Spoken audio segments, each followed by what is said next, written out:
Apakah jam tayang berpengaruh terhadap jumlah subscriber?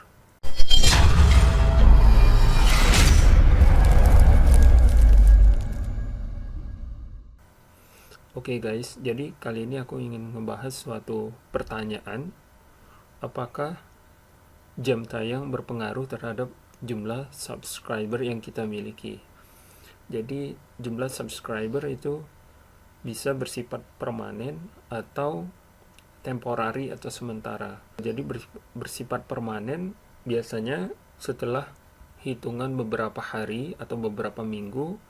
Nah, di situ kita bisa sedikit merasa tenang ya. Biasanya jumlah subscriber kita sudah stabil ya, jadi tidak akan berubah lagi atau tidak akan berkurang terlalu signifikan ya, tetapi biasanya dalam hitungan 1-2 hari ya kita patut waspada ya, karena biasanya perhitungan jumlah subscribernya belum final ya, jadi ada kemungkinan turun jumlahnya ya, turun drastis, atau memang fix ya, jumlahnya sudah tidak lagi berkurang. Karena biasanya YouTube Studio membutuhkan beberapa hari ya untuk finalisasi jumlah jam tayang maupun jumlah subscriber yang kita miliki. Nah, di sini saya ingin membahas suatu pertanyaan, apakah jumlah jam tayang berpengaruh terhadap jumlah subscriber? Jadi di sini murni merupakan pengalaman pribadi yang saya alami ya, jadi bukan saya hanya mendengar cerita dari orang lain atau melihat dari channel yang lain, tidak sama sekali. Jadi di sini saya ingin menunjukkan pengalaman pribadi yang saya alami. Nah, di sini seperti yang bisa sobat lihat, di sekitar pertengahan bulan September, di tanggal 11, di sini saya mendapatkan jam tayang lebih kurang 50 jam ya dalam satu hari. Nah, di hari yang sama saya juga mendapatkan sekitar 60 subscriber yang baru ya. Dan di hari tersebut saya sempat merasa was-was apakah jumlah subscriber saya ini akan turun ya. Jadi maksudnya dari 60 subscriber yang baru itu ada kemungkinan yang valid ya, yang bisa diterima, atau fixnya itu tidak nyampe 60 ya. Oleh karena itu mungkin ada beberapa subscriber yang akan di cut ya, atau yang akan hilang ya. Namun di hari tersebut ya, saya tunggukan sampai malam, sampai esok harinya, jumlah subscriber baru saya itu sama sekali tidak berkurang ya, berarti semuanya valid ya, semuanya bukan spam ya. Ya, kalau untuk urusan spam ya kita sudah tahu ya aturan dari YouTube. Jadi seorang viewer ya, seseorang yang melihat atau menonton ya video yang kita upload itu harus melalui beberapa detik ya, dalam kurun waktu tertentu, sehingga dia tidak dianggap sebagai spam ya. Itu sudah kita pahami semua.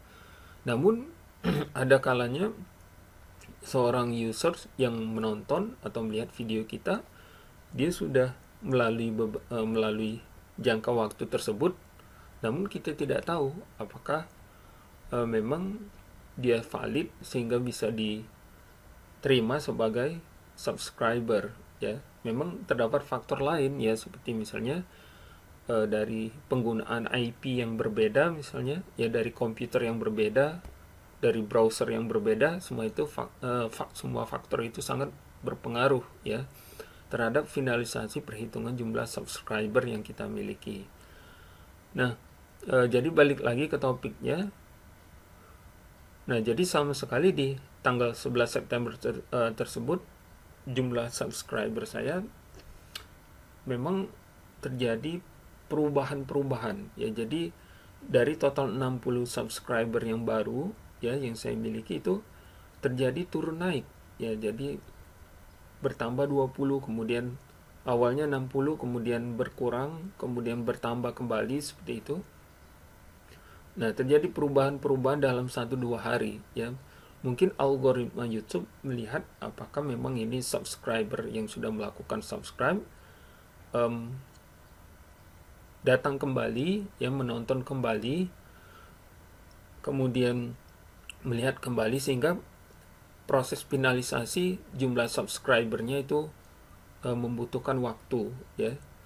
Atau bisa jadi subscriber yang sebenarnya real human, ya, user yang sebenarnya, tetapi ya mungkin kalau jam tayang atau jam waktu tontonnya sangat sedikit, itu bisa dianggap sebagai spam, ya.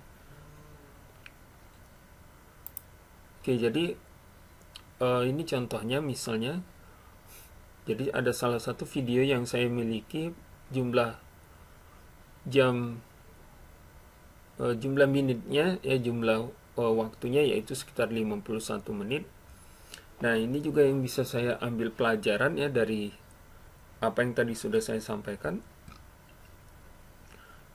Jadi dari apa yang saya alami, ya, di sini, kalau misalnya jumlah jam tayangnya, bukan jumlah jam tayang, tetapi jumlah waktu dari video yang kita miliki itu tinggi, ya, misalnya di sini sekitar 51 menit. Kemudian ada seorang user yang menonton, ya, video yang kita miliki. Misalnya katakanlah dia baru menonton 3 atau 5 menit. Kemudian dia langsung skip, ya, atau langsung tidak lagi menonton. Di situ misalnya dia langsung melakukan subscribe, ya, maka bisa jadi itu berpengaruh, ya. Nah, tapi kalau misalnya jumlah waktu dari video yang kita upload itu misalnya hanya 2 menit atau 3 menit seperti video yang ini, kemudian dia menonton 3 menit atau sampai habis, ya, kemudian melakukan subscribe, maka itu kemungkinan bisa diterima, ya. Jadi subscribernya memang valid dan kita bisa tetap selalu memantau dari YouTube Studio. Nah, namun untuk kasus video yang lama, ya, durasinya, namun ketika misalnya baru 3 menit, 5 menit dia langsung like, subscribe, ya, nah itu terkesan agak janggal, ya. Seharusnya kalau misalnya dia menyukainya, kemudian ingin berlangganan subscribe, dia paling tidak menyelesaikan, ya, mungkin separuh, ya, atau bahkan menyelesaikan semua durasi video yang lama tersebut, ya. Nah, ini juga kalau dari yang pengalaman yang saya lihat, itu juga berpengaruh, ya, terhadap finalisasi subscriber yang kita miliki, ya. Nah, kemudian balik lagi ke sini, di lain hari, ya, saya juga pernah mendapatkan jumlah jam tayang yang sangat sedikit, ya. Ya, cuman beberapa jam, di bawah 10 jam. Dan di situ saya juga mendapatkan subscriber yang lumayan, ya, banyak, ada sekitar 20-an lebih, ya. Nah, namun ternyata tidak beberapa lama, ya, di hari yang sama jumlah subscriber saya itu berkurang sangat banyak sekali. Jadi langsung hilang, ya, kekat beberapa subscriber dan balik ke poin awal, ya. Jadi berkurangnya sangat banyak sekali. Nah, namun di hari yang berbeda, ya, ketika jam tayang saya rame lagi, ternyata jumlah subscriber yang tadinya sudah hilang itu balik lagi, ya. Nah, kita bisa melihat, ya, selalu bisa melihat dari bisa memantau dari YouTube Studio perubahan-perubahan tersebut, ya. Jadi kita tidak bisa langsung memvonis bahwa seorang subscriber itu melakukan unsub, ya, apalagi unsubnya itu rame-rame, ya, seakan-akan kompak bener, ya. Sama sekali terkadang pemikiran seperti itu ya mungkin tidak salah ya, kalau hanya 1-2 orang mungkin itu bisa dipahami ya, tapi kalau misalnya hilang 10 atau 50 ya jumlah subscriber yang hilang dengan jumlah yang sangat banyak, nah itu perlu kita cross check kembali ya.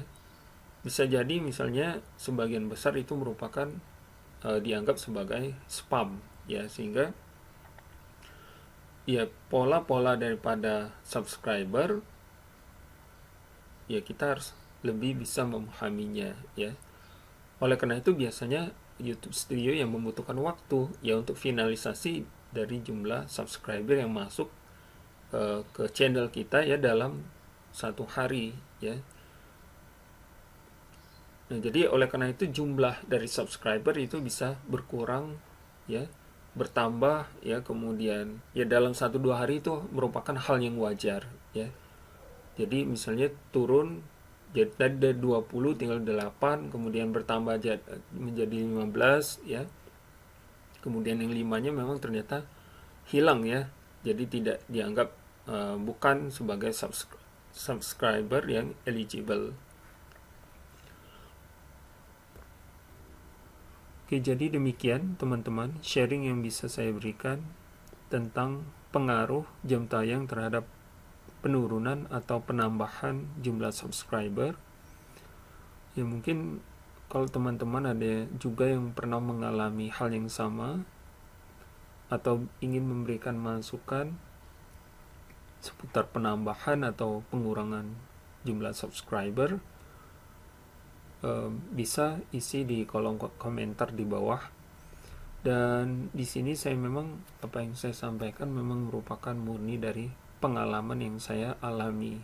Ya kalaupun misalnya ada kesalahan ya, ada saya lupa ya, mungkin bisa saya cross check kembali ya.